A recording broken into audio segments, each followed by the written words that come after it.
I prepared a little something for you because, of course, we're in the library, and I couldn't not show the two major paintings that the National Gallery holds of Francisco de Zurbarán.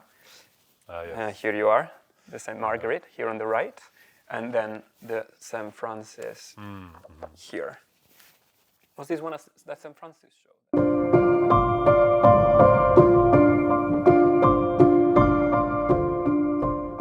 Hello everyone, welcome to Colnaghi Podcast, and welcome to our guest, Daniel Sobrino Ralston. Welcome, Daniel. Thank you so much for being here. Daniel Sobrino Ralston is Associate Curator of Spanish Painting here at the National Gallery in London. He also was previously at the Meadows Museum, where he curated a show about Sorolla's working methods, Sorolla in the studio. He previously curated at the National Gallery José María Velasco in 2025. And then next show coming up is going to be Zurbarán. And we're going to have plenty of time to discuss about these two marvelous exhibitions. But I'd like to start first, Daniel, with your beginnings. And what pulled you towards curatorial work specifically? Was it more the research, the objects, writing, lecturing? What was it? Well, I mean, I think when you start doing a PhD, you're never quite sure where you're going to end up doing a PhD in art history, because, I mean, one of the nice things is that, at least on the face of it, there are two options. You could work in academia or you could work in museums.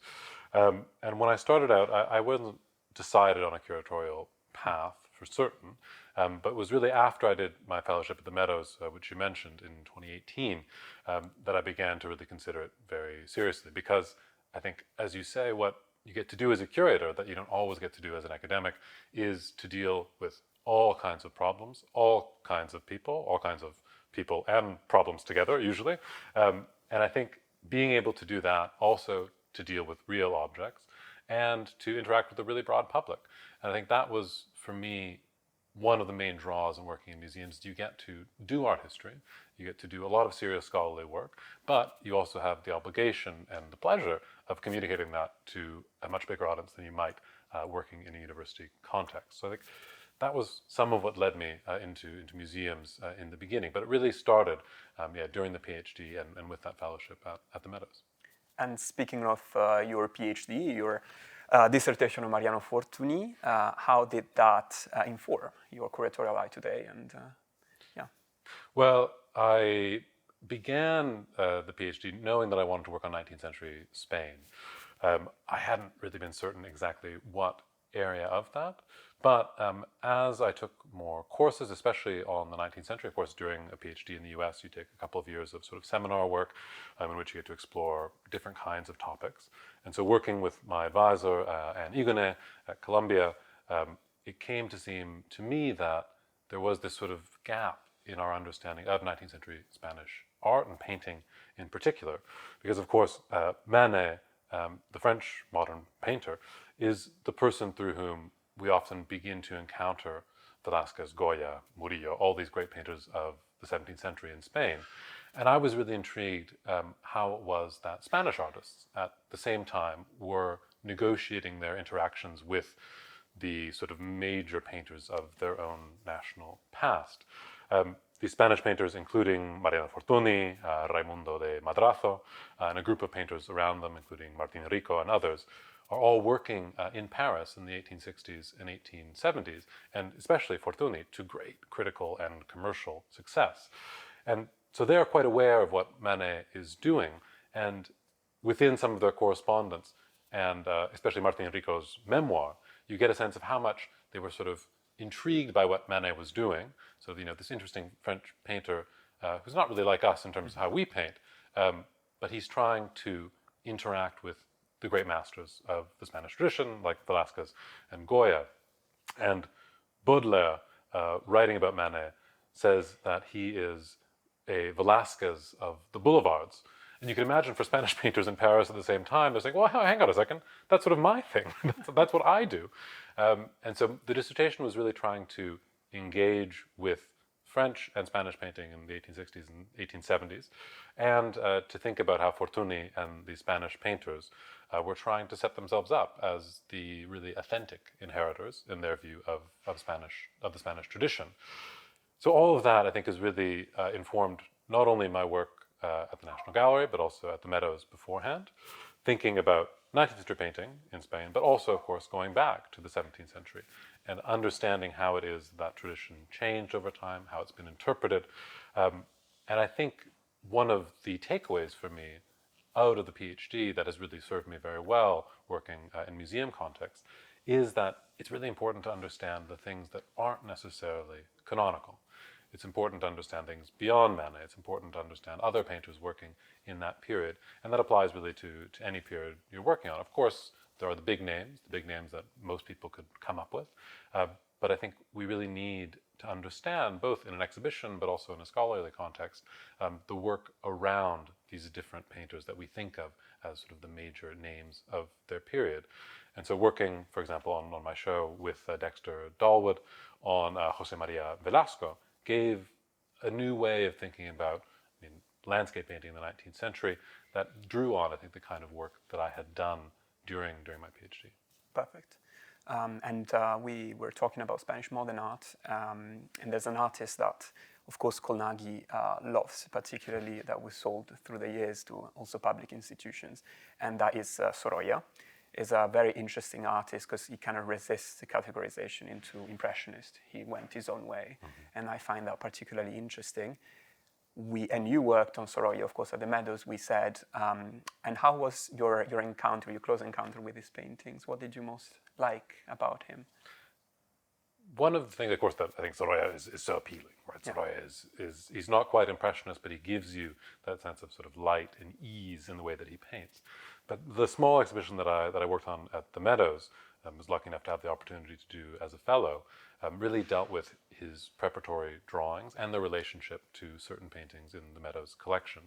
And what I think is sort of hidden by how easy and graceful and elegant his paintings look is that, Sorolla was a true student of both sort of the Spanish tradition, sort of Velázquez in particular, but also of the way that he planned and really thought through his compositions in a much more intricate way than we might necessarily assume. And so seeing some of his preparatory drawings for larger compositions really made clear to me how much even a painter like him, who's so light-filled and so joyous for the most part, had to work to achieve those effects. And it's a similar kind of thing as that you see with the French Impressionists. They often get accused of sort of dabbing up a nice looking scene, but for the most part, they really do plan and think quite carefully about what kinds of compositions they're painting and why. And so Sorolla for me is, as he is for many people, the kind of artist who really satisfies that art historical interest, not only in his interaction with the past, but his interaction with other painters of the period, and also just has these paintings that really are always appealing. There's something that's pleasant to see. And even the picture that we have in the National Gallery, the drunkards at Zarauz, is slightly different in a way. It's one of the more social paintings. It has to do with this depiction of sort of rural sadness almost. And even in those kinds of works, I think the way that he applies paint is something that you can always really appreciate. Oh, definitely. Also, speaking about your academic history, something that caught my attention was your reattribution of a Murillo painting in occasion of the exhibition at the Kimball Art Museum. In the trade or in academia, we always talk about the attribution, reattribution, attribution, and maybe the people that are listening are not as familiar as us with this terminology. So what, especially in academic context, the term attribution means? How do you get to a reattribution? What's the process for the publication to come up? Yeah, it was an interesting case, that picture. It's a young man drinking. So it's a young man, one of these sort of almost like other Murillo's pictures that show sort of young boys. This one was long in the National Gallery's collection, and at some point in the 1950s was downgraded by one of my predecessors to sort of style of Murillo, maybe by an 18th century French imitator. It was somewhat based on the provenance of the picture. But this wasn't always thought to be true outside the gallery. Other scholars considered it a Murillo always, but we, not having sort of confirming evidence, weren't sure about whether or not we could say with real clarity that it was by Murillo or not. And that's what we mean, I guess, in terms of attribution, is whether something is by the hand of the artist, by his studio, by an imitator, by a follower, all these sort of different gradations. And that was a wonderful project because it allowed me to work really closely with Marek Holias, who was the conservation fellow at the time, to do a conservation treatment on this picture, because it had sort of changed a bit in dimensions over time. The view of it that we see now in the gallery is essentially how we think it was painted in the 17th century. But during the 18th century, it was expanded. It was larger on all sides, which is quite odd, I guess, when we think about it now, but was typical in the period. You'd either have a frame that you wanted it to fit in, or a space in your house that you wanted it to fit in. And so during the process of this conservation treatment, we were really able to look quite closely, and along with working with our scientific department, where we took some samples that really confirmed that everything about the ground preparation, the paints, were completely consistent with a 17th century painting. So putting that all together allowed us to say and to confirm what scholars outside the museum had been saying for some time, that this was very likely to be a painting by Murillo. And so it was a wonderful thing to be able to work on, because it allowed for collaboration not only with people internally, but also with Murillo scholars in a number of different places. So Manuel Amena, for example, came in to look at it, and we were also sent by a colleague in Spain a drawing that relates to the picture and shows it more or less in the same dimensions that we see it now. And that drawing, combined with everything else, really had us feeling quite secure that we could reattribute the picture to Murillo and keep it on permanent display. And it's still on display now, which is a happy accomplishment for me.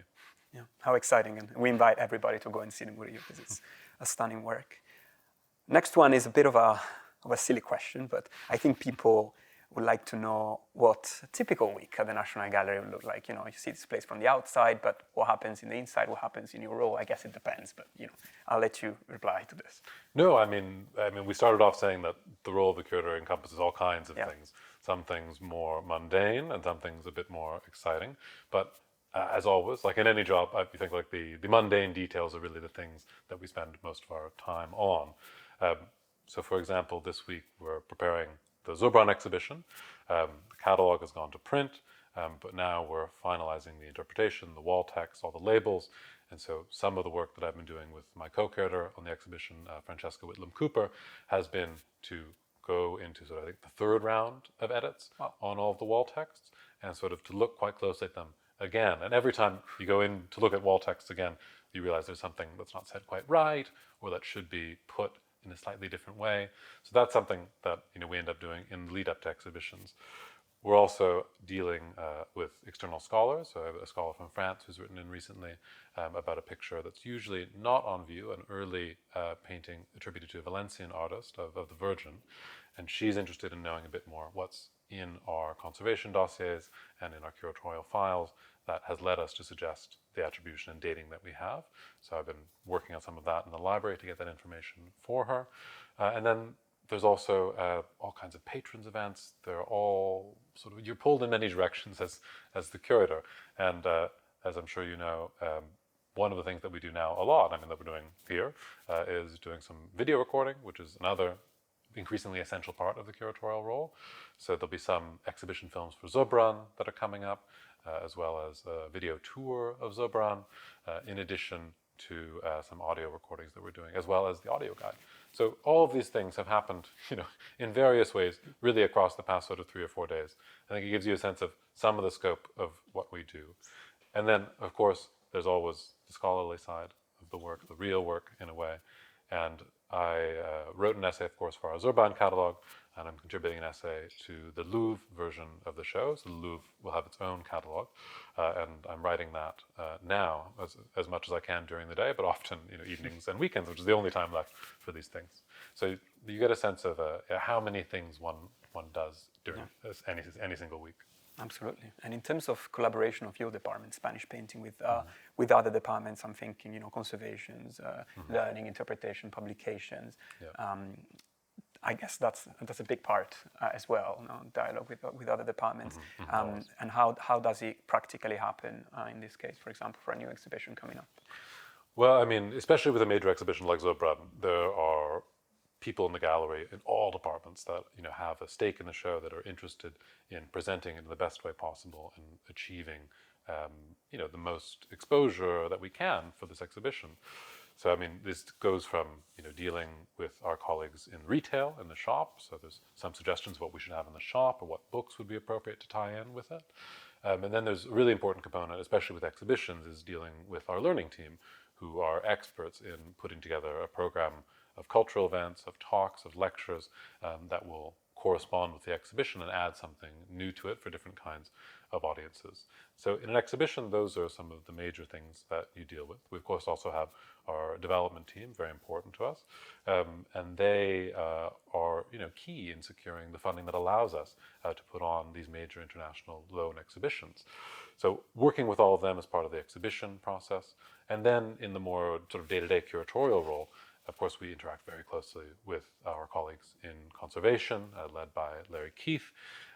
The most recent thing that we've done on a Spanish picture was Paul Ackroyd's cleaning of our bust portrait of Philip IV by Velázquez, which has come out, I think, very beautifully. It had quite a bit of discolored varnish on it, and now we can really, really appreciate the way that Velázquez painted that work. So that's something that, as curators, you're involved in some of the decisions for, and you're involved throughout in the process. So in the end, you deal with everyone, and I think it really adds a lot to the exhibitions, but also to everything that we do in our displays and in our collection. Yeah, absolutely. And we've been talking about exhibitions, and we've mentioned Velasco. So maybe now it's the time to talk about the show. It closed in August last year. I've been. It was fantastic, really. Free for all, which is great. Who was Jose Maria Velasco? Introduce him to our audience, please. Sure, yes, no. So Jose Maria Velasco is the leading landscape painter of 19th century Mexico. He's very, very well known in Mexico. He's one of the sort of painters that people really associate with this period in which Mexico, which had quite a turbulent political history, begins to sort of come into its own as an independent nation. Velasco, he is born in 1840. He trains in Mexico at the Academy under an Italian painter, Eugenio Landesio, who comes from just outside Turin. And Velasco breaks away by the end of his career from sort of what he's learned in sort of the European Romantic tradition that Landesio belongs to paint these really marvelous large-scale paintings that show sort of Mexico as a nation.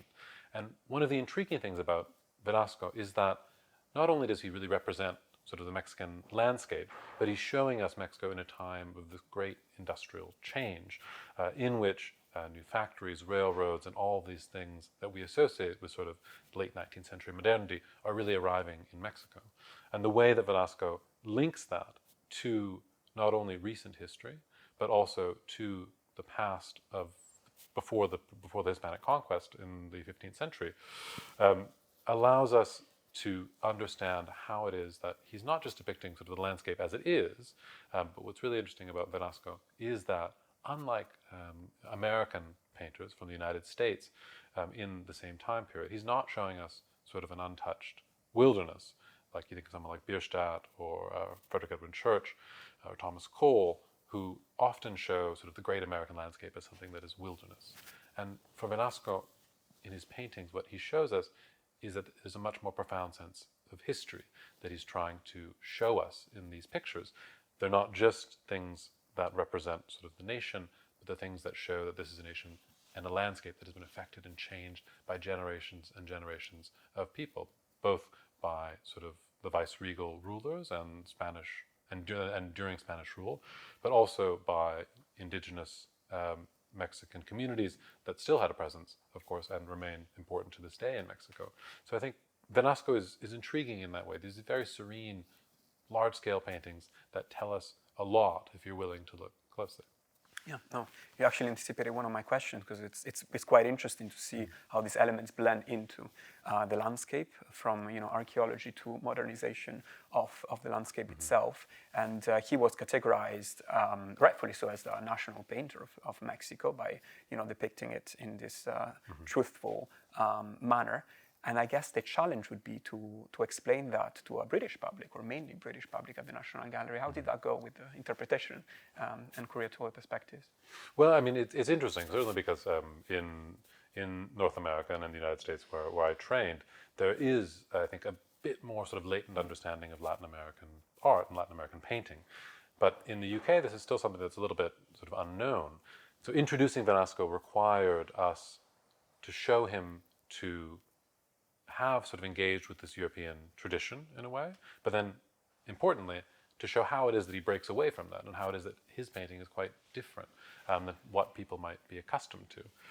So at the gallery, I think in the interpretation, one of the things that we tried to do was to make this narrative clear that Velasco has some training from a European artist, Adrian Landesio, who's brought over to teach in Mexico, specifically to teach landscape painting, a brand new genre, really at the time, and quite early in the 19th century for there to be sort of an official teacher of landscape at any academy, even in Europe. So showing and understanding Velasco in that way was one of the goals of the exhibition.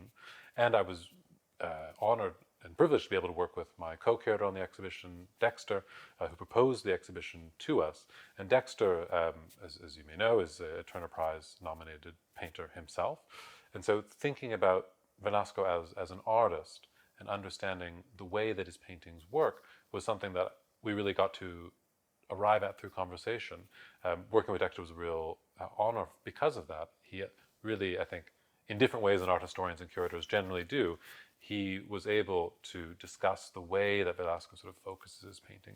And I think that really was an important component of understanding and showing this understanding to our audiences at the gallery. Absolutely. And the relation with Minneapolis, with which you collaborated, of course, for the show, how did that go? I mean, we talked about collaboration within the museum with different departments, but also outwards with other institutions. Like Minneapolis, how was it? I mean, it was a wonderful collaboration with Minneapolis. The show there was curated by Valeria Piccoli, who is sort of their chief curator of Latin American art, and she had come from Brazil, where she had been working at the Pinacoteca de Sao Paulo. And so she had worked on Velasco in the context of another exhibition in the past. So she had a real understanding of what it was that he was up to in his art, which is a wonderful thing to have in a collaborator, someone who sort of intuitively understands already what kinds of points you want to make. And working with them allowed us to think about different ways the exhibition could be presented when it was sent to Minneapolis, where, of course, it has a different kind of resonance than it does here in London. Minneapolis, of course, has a large Latin American community, especially Mexican community, and thinking about the importance of that exhibition in that place, of course, is one of the key things for us in doing that kind of partnership, is to understand how the exhibition traveling to another venue will have a different impact. And so working with them was an important part of the process throughout. Absolutely. Well, we talked about an exhibition that happened last year. Let's talk about a new exhibition coming up, Zurbarán, opening on the 2nd of May. It's going to be, I guess, the first dedicated presentation at the National Gallery since 1994. Great event, 38 paintings, not to be missed, clearly. It's going to be up until the 23rd of August, so plenty of time. Let's talk about it. So, last show was in 94. This year you were presenting a major show in Zurbarán. What changed? Why now? Why is it relevant, you think, now? What came together so that you can finally present it this way? The show has had quite a long gestation. The original thinking about it began under Letizia Treves, who's Francesca's predecessor as sort of the head of Southern Baroque paintings at the gallery. And it came on the heels of our acquisition of our great basket still life by Juan de Zurbarán, so the first Juan in our collection. And one of the reasons that I think it's a key moment to do this exhibition is because we're beginning, through the process of preparing this exhibition, to understand Zurbarán even more than we have before as a still life painter. Not just Francisco, but also his son, Juan. We'll have a couple of works in the exhibition that have never been seen before. They're new discoveries. And they, along with a painting that's coming to us from Mnac in Barcelona, show us how it is that Zurbarán really thinks through the development of his still life compositions. But that's maybe to take a sort of a small view, because I think the last presentation, as you said, at the gallery was in 1994. So that was an exhibition curated by Gabriele Finaldi when he was curator of Spanish and Italian paintings. Of course, he's now director at the gallery. And Zobran, unlike Murillo and Velázquez, even though he is certainly worthy of being in that sort of trio of names, isn't someone who is necessarily as well known, especially in the UK, as he is in Spain and indeed elsewhere. So introducing this painter and his really remarkable way of depicting scenes, there's something about them that really gets at an understanding of 17th century Spanish religiosity in one sense, but also there's something striking and odd and modern about the way he paints. He's someone for whom sort of the contour and the outline, especially in the beginning of his career, are very, very sharp. And his use of light, I mean, has to do probably with Caravaggio and Ribera, is something that I think audiences are maybe not expecting. And we'll begin the exhibition with a couple of really marvelous loans from Chicago, who's our partner on the exhibition, along with the Louvre, as well as a number from the Prado. And there's one painting, I think, which will really just stop people in their tracks, just because it's so unlike things that I think that you'll be accustomed to seeing. And when you think of Velázquez, you think of portraits for the most part, and you think of Murillo, and you think of very, very beautiful but genteel, large religious scenes. Whereas Zobran, there's something a bit more almost sort of like guttural about the way that he paints. And so there's the one picture that I'm talking about here that's coming from the Prado is the vision of San Pedro Nolasco, the apparition of St. Peter to him. And so it's this large-scale painting in which Pedro Nolasco, who's the founder of the Mercedarian order, this is painted for a convent, a monastery in Seville. And he has this extraordinary vision where St. Peter appears to him as he had been crucified, so the story goes, upside down. So one of the first things you'll see as you walk into the exhibition is this amazing Mercedarian, these beautiful white robes, and Zobran is sort of an astounding painter of white, looking up at this large human-scale figure of a man crucified upside down. And so I think that kind of oddness and strangeness is one of the reasons that Zobran really deserves to be known, and we're hoping this exhibition will help to raise his profile for our audiences up to the level of sort of Velázquez and Murillo, his contemporaries, and indeed people that he knew in his life. Absolutely, because he definitely deserves that. And I prepared a little something for you because, of course, we're in the library, and I couldn't not show the two major paintings that the National Gallery holds of Francisco de Zurbarán. Yes. Here you are, the St. Margaret, here on the right, and then the St. Francis here. Was this one that St. Francis show that you had? So yeah, this one was in the St. Francis show that we had a couple of years ago. But it is, I think, when people think of Zobran, if they can call a painting to mind, it's either this work, which is so famous and was very famous also in the 19th century, as well as the really astounding still life from the Norton Simon in Pasadena, which we're very, very lucky to have on loan to our exhibition. And the Norton Simon picture, the still life, that's actually, this is the first time that it appears in an exhibition.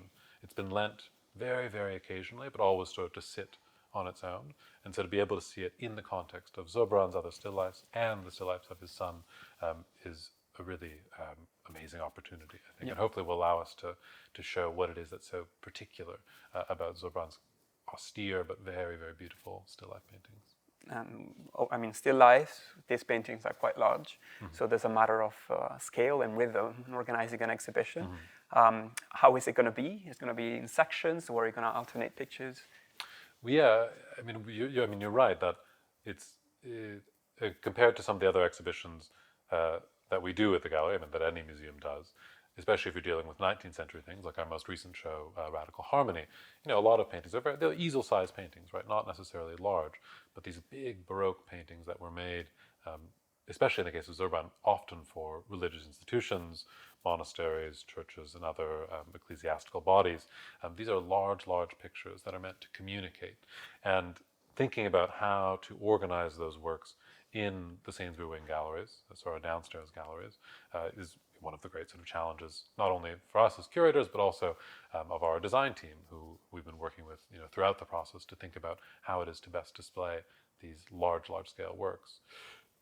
Some of the works are quite small, though, small enough to hold in the hand, and a number of the still lifes really are sort of about this big, and they allow for that intimate relationship with the object depicted.